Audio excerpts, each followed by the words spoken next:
That's the wrong movie. That's better.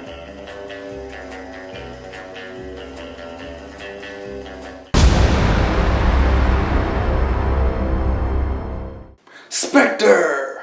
So Spectre is the fourth and final Daniel Craig James Bond movie.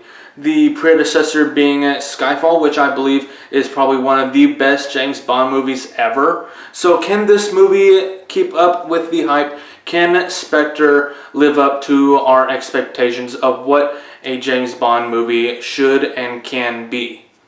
Let's find out. So the plot of the movie is James Bond is tracking down this secret organization called Spectre. He has absolutely no idea who they are, but he knows that they have been influencing his missions since the very beginning, since Casino Royale. That's a long way to go.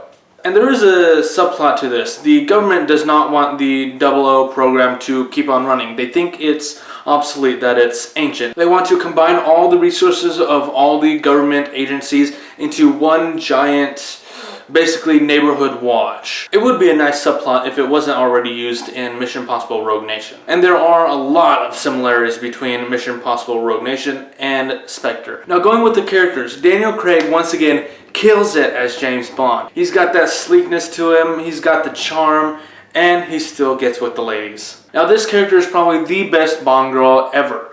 Lea Seydoux, or Madeleine Swan as she is known in the movie. She wants absolutely nothing to do with him in the beginning, though she kind of does fall for him later on in the movie. I think it was perfect to cast her, and as a doctor, her character does make James realize he doesn't know exactly why he's doing what he's doing. That's why her character is amazing. She makes him think about what he's doing. Now let's get on to the villains. Dave Bautista as Mr. Hanks. An amazing side character. Amazing, menacing character, actually. Surprisingly, he only says one word in the entire movie. One word. Now, some of you might know that Dave Bautista played Drax in Guardians of the Galaxy. He was amazing in that role. Though in this role, I think he was kind of underused. If he was given the chance, I think he could have been a very good Bond villain on his own. He has the composure. He has the bulk. He has the stare.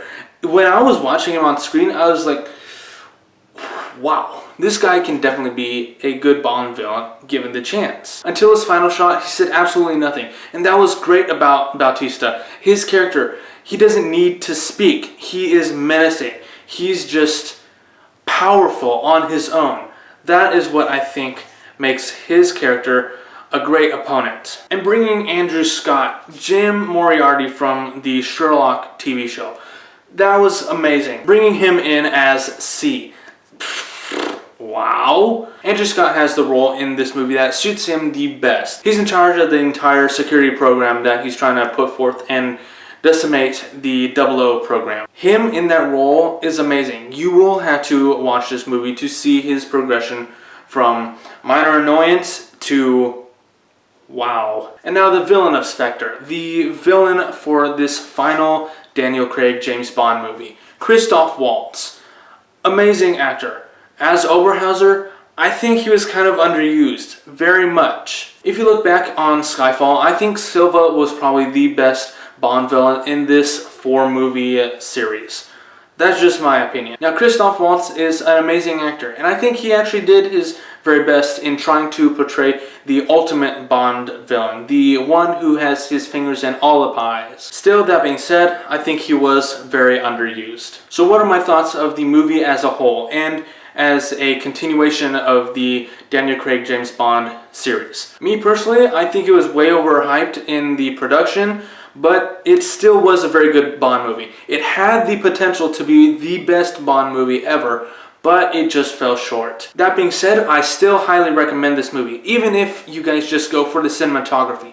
The cinematography, oh my god. The first shot of Spectre, it was one long pan, and I think it was kind of like 5 minutes or something like that, but still, amazing cinematography. And the different locations they go to, it's spectacular. You definitely do get the feeling that you're in this movie and you are along for the ride. And it also has the best ending for the series that you could possibly imagine. And with that being said, I would definitely give this movie a 4.5 Golden Mario stars out of 5. It really is that good. Still, not perfect, but definitely worth seeing in theaters. So let me know in the comments down below. Have you guys seen Spectre yet? Or even better yet, what is your favorite James Bond movie of all times? Whatever you guys thought, let me know in the comments down below. And don't forget to hit that like button if you enjoyed the video. And don't forget to share this with your family and friends. And as always, I'm Josh from Nerd Word, keeping it nerdy.